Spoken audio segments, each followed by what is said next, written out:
I'm Tony Preston, and this presentation is about a framework of therapy for bodywork sessions. It has a focus on sequencing of integrative techniques. So first of all, let me say that if you have not looked at the integrative bodywork model video, you might do that. It'd be very helpful here. It talks about how body problems fit into patterns, that those patterns have components, and some of those components can be used to fix the other components. Okay, if we're creating a framework for a bodywork session, that framework has components. Let's talk about the components in the framework of a bodywork session. First of all, we need to establish useful goals so we know where we're headed. And then we need to have effective assessment so that we can take those goals and plan our treatment. From that assessment, need to create a plan that succeeds, that satisfies the expectations of the client and satisfies our own expectations. Once we've created that plan, we need to treat as planned. After we've treated and had good communication during our treatment, we need to reassess to see if we've accomplished what we wanted to. And then at the end of the session, we need some closure to manage expectations for ourselves and for the client.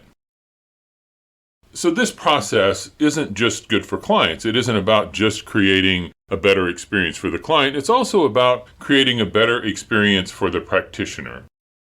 If we create a good experience for both the client and the practitioner, we end up with better sessions over time, and we end up with a practice that works better for both. In order to do that, we need to become aware of our brand, or our style, our modus operandi, the way that we go about things. Anyway, what we really need is to understand ourselves by watching ourselves through this process. We then need to ask ourselves what can be tweaked in that process to make it a better experience for both us and for the client. As we become aware of our brands, we might become aware of the fact that we have a couple of different things we're interested in. For instance, in the mid-90s, I was doing 2 or 3 different types of sessions. I was doing some very technically complicated and difficult sessions with special needs kids involving cranial and work on their head and neck. I was also doing full body relaxation sessions, and I was also doing pain relief sessions with neuromuscular. Each of those different kinds of sessions would benefit from this particular integration and understanding of the components in a session and continuing to manage them for a better experience.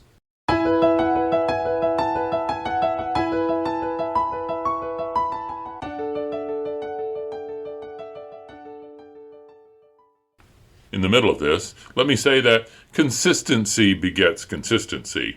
I can tell you that clients who come in each week consistently are clients that like consistency.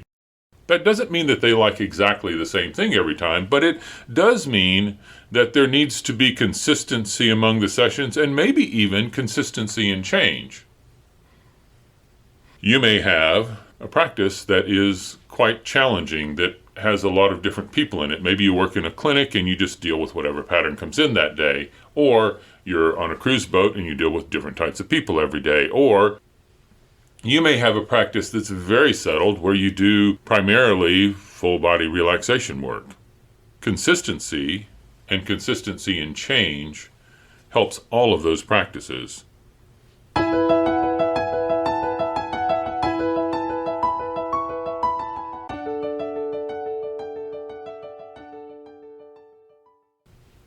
This process is also great for integrating either additional work into sessions that you're already doing, or integrating new techniques with less stress, less complication, less uncertainty. So this process really helps you to modify your sessions while providing a good experience for the client and a good experience for yourself. It's easier to change sessions that have predictable components and pre-planned sequences. So if I happen to know that this problem in the calf has connected to a certain hip problem, a certain upper cervical problem, and a certain cranial problem, and I already understand the sequence of those pieces, I can then take my full bodywork session and use that pre-planned sequence to change each section of my regional treatment. I can remember that early on I said to myself, I'm going to have the best hands that people have ever had on them, and people will come from all over to get that work done. What I learned is that people pay more for good hands and results. People pay for experience and safety and your environment and how you handle them and what your communication is like and a bunch of other things like that. You may have great hands, but if you're dressed badly and have your practice in a building that doesn't feel like it's safe, then people are less likely to return. People pay for more than relief. Make sure that these portions that I'm talking about are part of your goals. They need to be in your planning. The framework for your session and treatment planning should ensure that those things happen. Now, let's move on.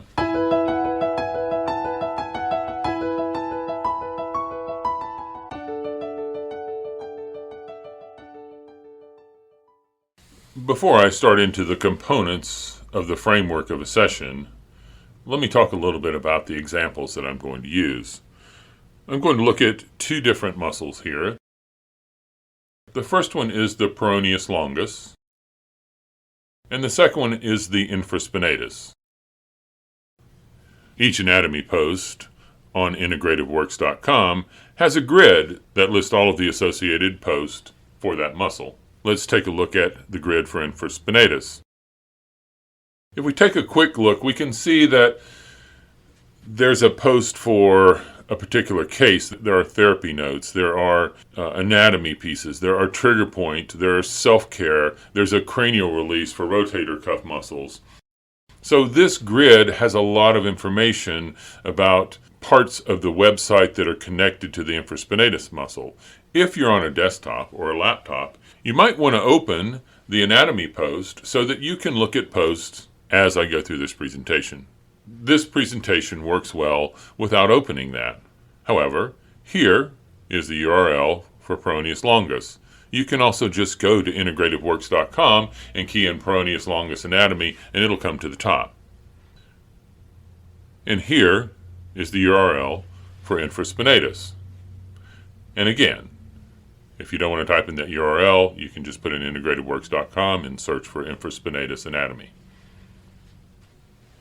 I also want to point out that each one of these icons that you see where it has integrativeworks.com at the bottom, it has the type of post on the side, and it has some title across the top, represents an actual post out on the website where you can see what's been written about that. So if later in the presentation you see a post about releasing rotator cuff muscles from the sagittal suture, or you see a post about a specific pain pattern, you can go directly to the website and look that up. Let's move on.